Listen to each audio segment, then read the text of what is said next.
13वें अध्याय में क्षेत्र और क्षेत्रज्ञ के लक्षण बताकर उन दोनों के ज्ञान को ही ज्ञान कहा और क्षेत्र का स्वरूप, स्वभाव, विकार तथा उसके तत्वों की उत्पत्ति का क्रम आदि बताया। 19वें श्लोक से प्रकृति पुरुष के प्रकरण का आरंभ करके तीनों गुणों की प्रकृति से होने वाले कहे तथा 21वें श्लोक में यह बात भी बताई कि पुरुष का फिर से अच्छी या अधम योनियों में जन्म पाने का कारण गुणों का संग ही है। अब उस सत्व, रज और तम इन तीनों गुणों के संग से किस योनि में जन्म होता है, गुणों से छूटने का उपाय कौन सा है, गुणों से छूटे हुए पुरुष का लक्षण तथा आचरण कैसा होता है, इन सब बातों को जानने की स्वाभाविक ही इच्छा होती है।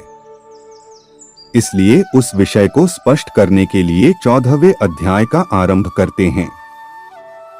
13वें अध्याय में वर्णन किए गए ज्ञान को ज्यादा स्पष्टता पूर्वक समझाने के लिए भगवान श्री कृष्ण 14वें अध्याय के पहले 2 श्लोक में ज्ञान का महत्व बताकर फिर से उसका वर्णन करते हैं। अथ चतुर्दशोऽध्यायः 14वां अध्याय गुणत्रय विभाग योग। श्रीमद् भगवद गीता श्री भगवानुवाच परम भूरः प्रवक्ष्यामि ज्ञानानाम ज्ञानमुत्तमम् यज्ञात्वा मुन्यः सर्वे परान सिद्धिमितो गता है। श्री भगवान बोले, ज्ञानों में भी अति उत्तम उस परम ज्ञान को मैं फिर कहूंगा जिसको जानकर सब मुनिजन इस संसार से मुक्त होकर परम सिद्धि को प्राप्त हो गए हैं। इदम्म ज्ञानमुपाश्रित्य मम साधर्म्य मागता है सर्गेपि नोपजायन्ते प्रलये न व्यथन्ति च। इस ज्ञान को आश्रय करके अर्थात धारण करके मेरे स्वरूप को प्राप्त हुए पुरुष सृष्टि के आदि में पुनः उत्पन्न नहीं होते और प्रलय काल में भी व्याकुल नहीं होते। मम योनिर्महद् ब्रह्म तस्मिन् गर्भं दधामि हैं संभवः सर्वभूतानां ततो भवति भारत। हे अर्जुन, मेरी महत् ब्रह्मरूप मूल प्रकृति संपूर्ण भूतों की योनि है अर्थात गर्भाधान का स्थान है और मैं उस योनि में चेतन समुदाय रूप को स्थापन करता हूँ। उस जड़ चेतन के संयोग से सब भूतों की उत्पत्ति होती है। सर्व योनिषु कौन्तेय मूर्तयः संभवन्ति याः तासाम ब्रह्मा महद्योनिर्हम बीज प्रदः पिता। हे अर्जुन, नाना प्रकार की सब योनियों में जितनी मूर्तियां अर्थात शरीरधारी प्राणी उत्पन्न होते हैं, प्रकृति तो उन सबकी गर्भ धारण करने वाली माता है और मैं बीज का स्थापन करने वाला पिता हूँ। सत्वम रजस्तम इति गुणाः प्रकृति संभवा है निबध्नन्ति महाबाहो देहे देहिनम व्ययम्। हे अर्जुन, सत्वगुण, रजोगुण और तमोगुण ये प्रकृति से उत्पन्न तीनों गुण अविनाशी जीवात्मा को शरीर में बांधते हैं। तत्र सत्वम निर्मलत्वात् प्रकाशकम नाम्यम् सुख संगेन बध्नाति ज्ञान संगेन चानघ। हे निष्पाप, उन तीनों गुणों में सत्वगुण तो निर्मल होने के कारण प्रकाश करने वाला और विकार रहित है, वह सुख के संबंध से और ज्ञान के संबंध से अर्थात अभिमान से बांधता है। रजो रागात्मकम विद्धि तृष्णा संसमुद्भवम् तन्निबध्नाति कौन्तेय कर्म संगेन देहिनम् तमस्त्वज्ञानजम् विद्धि मोहनम् सर्वदेहिनाम् प्रमादास्य निद्राभिस्तन्निबध्नाति भारत। हे अर्जुन, रागरूप रजोगुण को कामना और आसक्ति से उत्पन्न जान। वह इस जीवात्मा को कर्मों के और उनके फल के संबंध से बांधता है। सब देहाभिमानियों को मोहित करने वाले तमोगुण को तो अज्ञान से उत्पन्न जान। वह इस जीवात्मा को प्रमाद, आलस्य और निद्रा के द्वारा बांधता है। सत्वम सुखे संजयति रजः कर्मणि भारत ज्ञानमावृत्य तु तमः प्रमादे संजयत्युत। हे अर्जुन, सत्व गुण सुख में लगाता है और रजोगुण कर्म में तथा तमोगुण तो ज्ञान को ढककर प्रमाद में लगाता है। रज तमश्चाभिभूय सत्वम भवति भारत रजः सत्वम तमश्चैव तमः सत्वम रजस्तथा। हे अर्जुन, रजोगुण और तमोगुण को दबाकर सत्वगुण, सत्वगुण और तमोगुण को दबाकर रजोगुण, वैसे ही सत्वगुण और रजोगुण को दबाकर तमोगुण होता है अर्थात बढ़ता है। सर्वद्वारेषु देहस्मिन् प्रकाश उपजायते ज्ञानम यदा तदा विद्याद् विवृद्धम सत्वमित्युक्त। जिस समय इस देह में तथा अंतःकरण और इंद्रियों में चेतनता और विवेक शक्ति उत्पन्न होती है, उस समय ऐसा जानना चाहिए सत्वगुण बढ़ा है। लोभ प्रवृत्तिरारंभः कर्मणां शमः स्पृहा रजसेतानि जायन्ते विवृद्धे भर्तर्षभ। हे अर्जुन, रजोगुण के बढ़ने पर लोभ, प्रवृत्ति, स्वार्थ बुद्धि से कर्मों का सकाम भाव से आरंभ, अशांति और विषय भोगों की लालसा, ये सब उत्पन्न होते हैं। अप्रकाशो प्रवृत्तिश्च प्रमादो मोह एव च तमसेतानि जायन्ते विवृद्धे कुरुनंदन। हे अर्जुन, तमोगुण के बढ़ने पर अंतःकरण व इंद्रियों में अप्रकाश, कर्तव्य कर्मों में अप्रवृत्ति और प्रमाद अर्थात व्यर्थ चेष्टा और निद्रादि अंतःकरण की मोहिनी वृत्तियां, ये सभी उत्पन्न होते हैं। यदा सत्वे प्रवृद्धे तु प्रलयम याति देहभृत तदोत्तम विदाम लोकान मलान प्रतिपद्यते। जब यह मनुष्य सत्वगुण की वृद्धि में मृत्यु को प्राप्त होता है, तब तो उत्तम कर्म करने वालों के निर्मल दिव्य स्वर्गादि लोकों को प्राप्त होता है। रजसी प्रलयम गत्वा कर्मसंगिषु जायते तथा प्रलीनस्तमसी मूढ़योनिषु जायते। रजोगुण के बढ़ने पर मृत्यु को प्राप्त होकर कर्मों की आसक्ति वाले मनुष्य में उत्पन्न होता है, तथा तमोगुण के बढ़ने पर मरा हुआ मनुष्य कीट, पशु आदि मूढ़ योनियों में उत्पन्न होता है।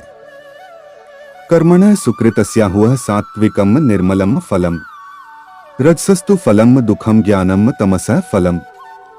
श्रेष्ठ कर्म का तो सात्विक अर्थात सुख, ज्ञान और वैराग्यादि निर्मल फल कहा है। राजस कर्म का फल दुख तथा तामस कर्म का फल अज्ञान कहा है। सत्वात् संजायते ज्ञानम रजसो लोभ एव च प्रमामोह तमसो भवतो ज्ञानमेव च। सत्वगुण से ज्ञान उत्पन्न होता है और रजोगुण से निसंदेह लोभ तथा तमोगुण से प्रमाद और मोह उत्पन्न होते हैं और अज्ञान भी होता है। ऊर्ध्वं गच्छन्ति सत्वस्था मध्ये तिष्ठन्ति राजसाः जघन्य गुणवृत्तिस्था अधो गच्छन्ति तामसाः। सत्वगुण में स्थित पुरुष स्वर्गादि उच्च लोकों को जाते हैं। रजोगुण में स्थित राजस पुरुष मध्य में अर्थात मनुष्य लोक में ही रहते हैं। और तमोगुण के कार्य रूप निद्रा, प्रमाद और आलस्यादि में स्थित तामस पुरुष अधोगति को अर्थात कीट, पशु आदि नीच योनियों को तथा नरकों को प्राप्त होते हैं। नान्यम गुणेभ्यः कर्तारम यदा द्रष्टानुपश्यति गुणेभ्यश्च परम वेत्ति मद्भावम सोधिगच्छति। जिस समय दृष्टा तीनों गुणों के अतिरिक्त अन्य किसी को करता नहीं देखता और तीनों गुणों से अत्यंत परे सच्चिदानंद घन स्वरूप मुझ परमात्मा को तत्व से जानता है, उस समय वह मेरे स्वरूप को प्राप्त होता है। गुणाने तांतीत्य त्रीन देहि देहस्मुद्भवान जन्म मृत्युजरा दुखैर विमुक्तो मृतमश्नुते। यह शरीर की उत्पत्ति के कारण रूप इन तीनों गुणों को उल्लंघन करके जन्म, मृत्यु, वृद्धावस्था और सब प्रकार के दुखों से मुक्त हुआ परमानंद को प्राप्त होता है।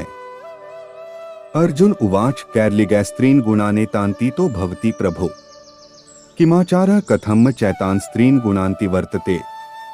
अर्जुन बोले, इन तीनों गुणों से अतीत पुरुष किन किन लक्षणों से युक्त होता है और किस प्रकार के आचरणों वाला होता है, तथा हे प्रभो, मनुष्य किस उपाय से इन तीनों गुणों से अतीत होता है। श्री भगवानुवाच प्रकाशम च प्रवृत्तिम च मोहमेव च पांडव न द्वेष्टि संप्रवृत्तानि न निवृत्तानि कांक्षति। उदासीन वदासीनो गुणैर्यो न विचाल्यते गुणा वर्तन्त इत्ये योवतिष्ठति नेंगते समदुख सुखः स्वस्थः समलोष्टाश्मकांचन। तुल्य प्रिया प्रियो धीरस्तुल्य निंदात्म संस्तुति मानापमान्योस्तुल्यस्तुल्यो मित्रारिपक्षयोः। सर्वारंभ परित्यागी गुणातीतः स उच्यते। श्री भगवान बोले, हे अर्जुन, जो पुरुष सत्वगुण के कार्य रूप प्रकाश को और रजोगुण के कार्य रूप प्रवृत्ति को तथा तमोगुण के कार्य रूप मोह को भी न तो प्रवृत्त होने पर उनसे द्वेष करता है और न निवृत्त होने पर उनकी आकांक्षा करता है, जो साक्षी के सदृश स्थित हुआ गुणों के द्वारा विचलित नहीं किया जा सकता और गुण ही गुणों में बरतते हैं, ऐसा समझता हुआ।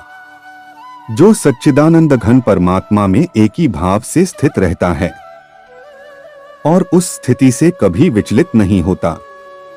जो निरंतर आत्म भाव में स्थित, दुख सुख को समान समझने वाला, मिट्टी पत्थर और स्वर्ण में समान भाव वाला, ज्ञानी प्रिय तथा अप्रिय को एक सा मानने वाला और अपनी निंदा स्तुति में भी समान भाव वाला है। जो मान और अपमान में सम है, मित्र और वैरी के पक्ष में भी सम है तथा संपूर्ण आरंभों में कर्तापन के अभिमान से रहित है, वह पुरुष गुणातीत कहा जाता है। माम च यो व्यभिचारेण भक्ति योगने सेवते स गुणान समतीत्यैतान ब्रह्म भूयाय कल्पते। और जो पुरुष अव्यभिचारी भक्ति योग के द्वारा मुझको निरंतर भजता है, वह भी इन तीनों गुणों को भली भांति लांघकर सच्चिदानंद घन ब्रह्मा को प्राप्त होने के लिए योग्य बन जाता है। ब्रह्मणो ही प्रतिष्ठाहं मरितस्याव्ययस्य च शाश्वतस्य च धर्मस्य सुखस्य कांतिकस्य च। क्योंकि उस अविनाशी परब्रह्म का और अमृत का तथा नित्य धर्म का और अखंड एक रस आनंद का आश्रय मैं हूँ। ओम तत्सदिति श्रीमद् भगवद गीतासूपनिषत्सु ब्रह्म विद्यायाम योग शास्त्रे श्री कृष्णार्जुन संवादे गुणत्रय विभाग योगो नाम चतुर्दशोध्यायः। इस प्रकार उपनिषद, ब्रह्मा विद्या तथा योग शास्त्र रूप श्रीमद् भगवद गीता के श्री कृष्ण अर्जुन संवाद में गुणत्रय विभाग योग नामक 14वां अध्याय संपूर्ण हुआ। यदि आपको हमारे वीडियो पसंद आते हैं तो कृपया हमारे चैनल को लाइक, शेयर और सब्सक्राइब करें। धन्यवाद।